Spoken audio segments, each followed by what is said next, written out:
Hello friends, hopefully आप सभी लोग अच्छे होंगे। सो जो नेक्स्ट टाइप है, those equations which are reducible to exact form, उसमें जो नेक्स्ट फॉर्म है बड़ा क्लियर कट है। जैसे पिछला हमने देखा होमोजेनियस वाला केस था ना, होमोजेनियस इक्वेशन हो जाए सच दैट ये क्वांटिटी नॉन जीरो हो, तो उस केस में इंटीग्रेटिंग फैक्टर मेरा ये हुआ करता था। उसी तरीके से जो तीसरा है बड़ा स्ट्रेट आसान है।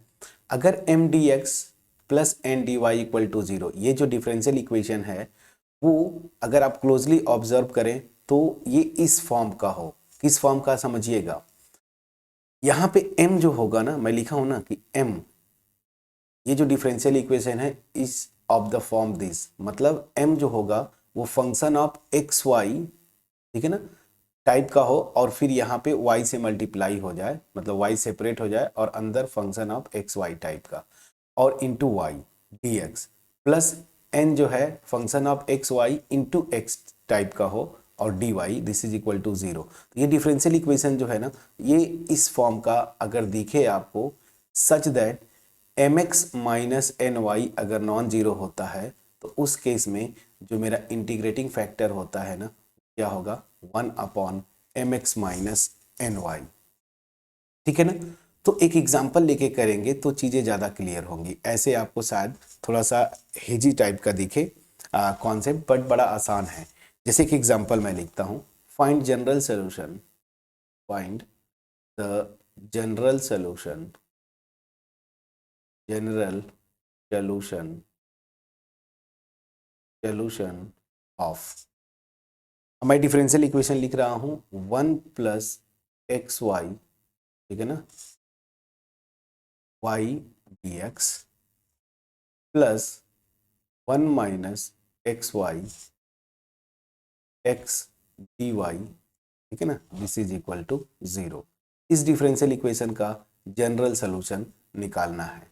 तो क्या करेंगे, अगर आप देखें तो ये डिफरेंशियल इक्वेशन अगर इस फॉर्म का है तो कंपेयर करेंगे M X plus N D Y से, तो m की जो वैल्यू आएगी, मतलब m जो होगा वो क्या होगा, 1 प्लस एक्स वाई और y, और n जो है आपका वो आ रहा है 1 minus X Y into X, ठीक है ना।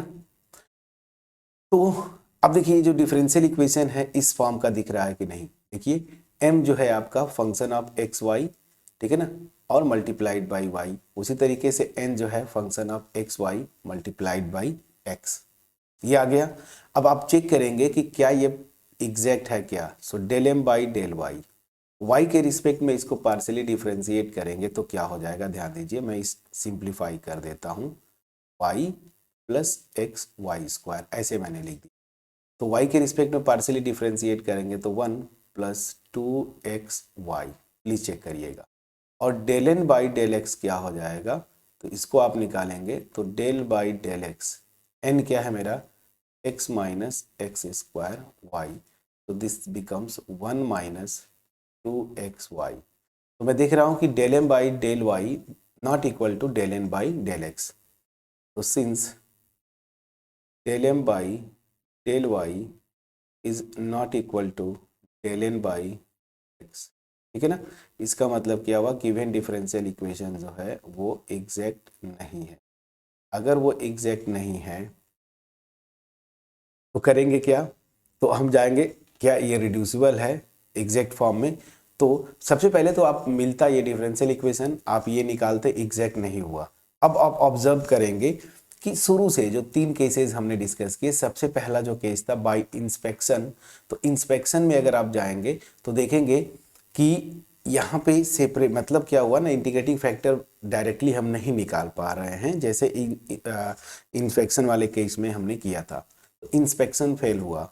उसके बाद फिर जो है हमने किया था होमोजेनियस, तो होमोजेनियस तो है नहीं क्योंकि यहाँ पे डिग्री 1 है और यहाँ पे डिग्री 3, तो होमोजेनियस भी नहीं हुआ।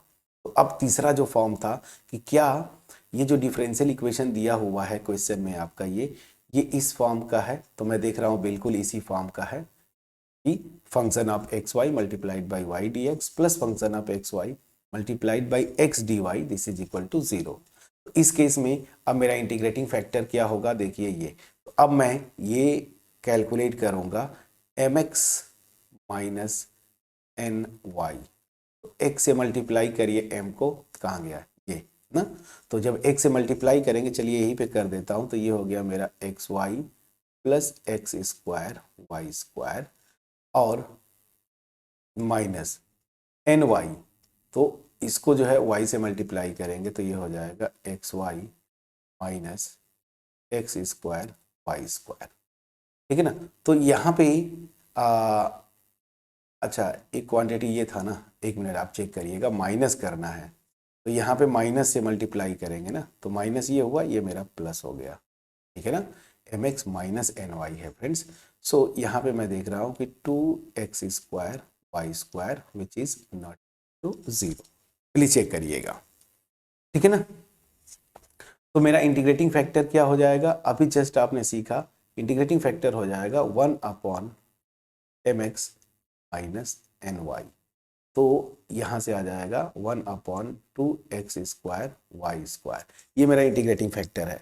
अब पूरे डिफरेंशियल इक्वेशन को आप क्या करेंगे, इसी क्वांटिटी से मल्टीप्लाई करेंगे। तो मल्टीप्लाई करेंगे, ये मेरा डिफरेंशियल इक्वेशन है, तो क्या हो जाएगा ध्यान दीजिएगा।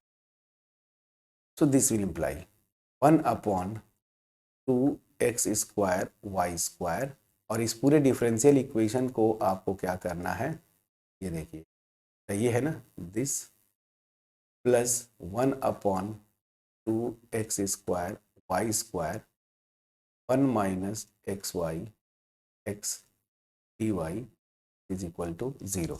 इस इंटीग्रेटिंग फैक्टर से मल्टीप्लाई कर दिया।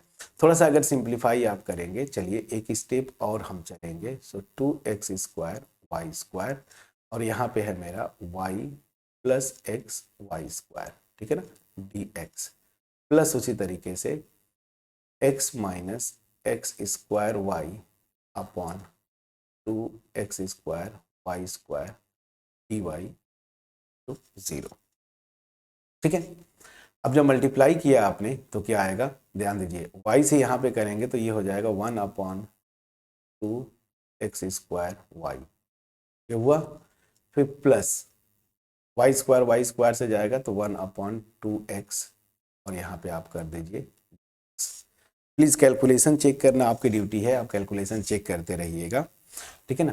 प्लस जब इसे करेंगे तो 1 upon 2x Y square, please check करिएगा, आएगा माइनस एक्स स्क्वायर गया तो 1 upon 2y D Y equal to 0, ये हुआ। अब यहाँ पे आप चेक करेंगे, ये मेरा m की जगह है, नया जो इक्वेशन बन रहा है, और ये n के प्लेस पे है। तो del m by del y जरा निकालिए। तो y के रिस्पेक्ट में पार्शियली डिफरेंशिएट करना है, तो यहाँ पे तो कोई दिक्कत नहीं, 2x स्क्वायर 1 अपॉन वाई को करेंगे तो यहाँ पे आता है माइनस 1 अपॉन वाई स्क्वायर, तो यहाँ माइनस कर दिया, यहाँ पे वाई स्क्वायर, इसको किया हमने y के रिस्पेक्ट में पार्शियली डिफरेंशिएट, और ये तो 0 हो जाएगा। उसी तरीके से del N by del X partially differentiate करेंगे इसको x के रिस्पेक्ट में, तो यहाँ से क्या आएगा, सेम आएगा, माइनस ये देखिए 1 upon 2x square Y square, x के रिस्पेक्ट में करें और ये 0, ये दोनों क्वांटिटी सेम आई। तो यहाँ से देखिए del M by del Y equal to del N by del X, ठीक है ना। इसका मतलब ये जो मेरा इक्वेशन 1 आया after multiplying by integrating factor, this equation is exact, okay. Now इसका जनरल सोल्यूशन क्या होगा, so then its general solution,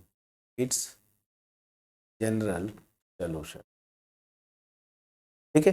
general solution क्या हो जाएगा, तो चलिए क्या था याद करिए, इंटीग्रेशन m मेरा ये है, तो 1 upon 2x square y plus 1 upon 2x, ठीक है ना। तो m dx, लेकिन यहाँ पे y को एज अ कांस्टेंट, तो y एज अ कांस्टेंट, ठीक है ना, प्लस इंटीग्रेशन n अब n के वही टर्म्स चाहिए जहाँ पे x ना हो, तो ये x है तो ये तो मतलब इसको जीरो की तरह ट्रीट करेंगे, मैंने बताया था, ये पोर्शन केवल बचेगा, तो -1/2y dy और this is equal to c। याद करिए यही था ना कि जब इक्वेशन एग्जैक्ट हो तो उसका सोल्यूशन क्या था कि इंटीग्रेशन m dx, लेकिन m में y को कांस्टेंट की तरह ट्रीट करेंगे, प्लस इंटीग्रेशन n के वो टर्म्स जिसमें x ना हो dy, यही ना। तो यहाँ पे x था तो इसको जीरो की तरह ट्रीट करेंगे, ये बचेगा केवल दिस। अब इसको इंटीग्रेट कर दीजिए, आपका आंसर आपके स्क्रीन पे आ जाएगा। तो चलिए y को एज अ कांस्टेंट ट्रीट करेंगे तो ये तो हो जाएगा 1/y और 1/2 भी ले लीजिए बाहर, मतलब 1/2y मैंने बाहर ले लिया।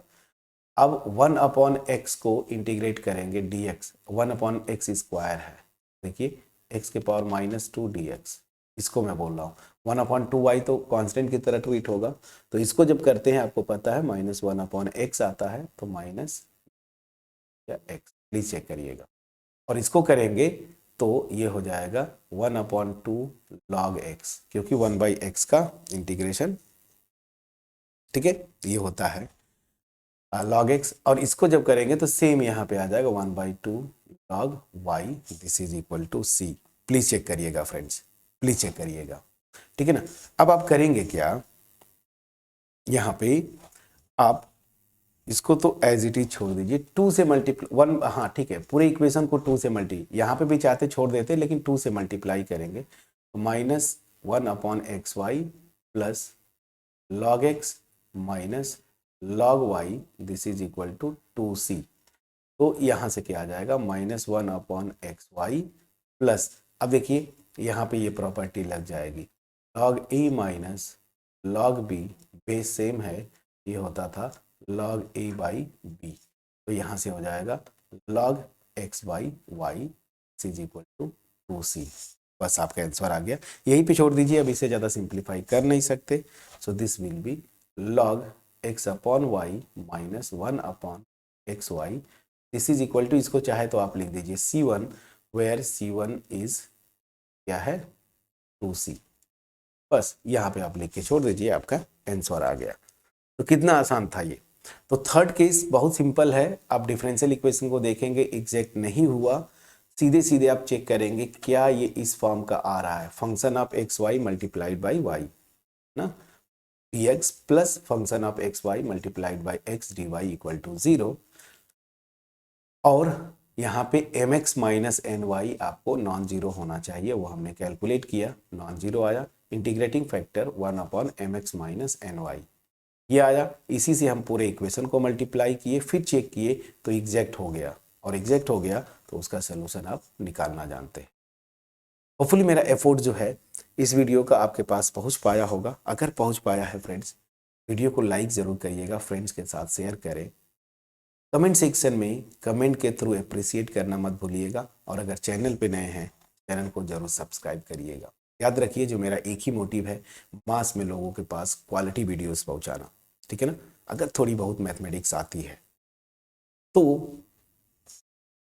थर्ड केस हमने कंप्लीट किया, जो फोर्थ केस होगा ना ये बड़ा इंटरेस्टिंग है और बड़ा इंपॉर्टेंट है, फोर्थ केस जो मेरा बनेगा, और इससे क्वेश्चंस बने हैं ना, इससे क्वेश्चंस बनते हैं, तो ये इंपॉर्टेंट होगा। मैं ये नहीं कहता कि ये जो शुरू के 3 केसेस किए हमने वहां से क्वेश्चन नहीं बनते, बिल्कुल बनते हैं, ये थोड़ा ज़्यादा इंपॉर्टेंट है, तो इसको हम करेंगे नेक्स्ट वीडियो में, ठीक है ना।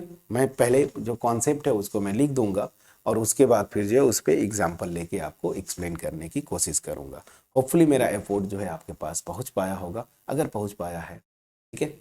सो वीडियो को लाइक करिएगा, फ्रेंड्स के साथ शेयर करिए, कमेंट सेक्शन में अप्रिशिएट करना मत भूलिए, ठीक है ना। चैनल पर नए हैं सब्सक्राइब जरूर करें। मिलते हैं नेक्स्ट वीडियो में, तब तक अपना ख्याल रखें, पढ़ाई करते रहें। Thank you so much for watching my video.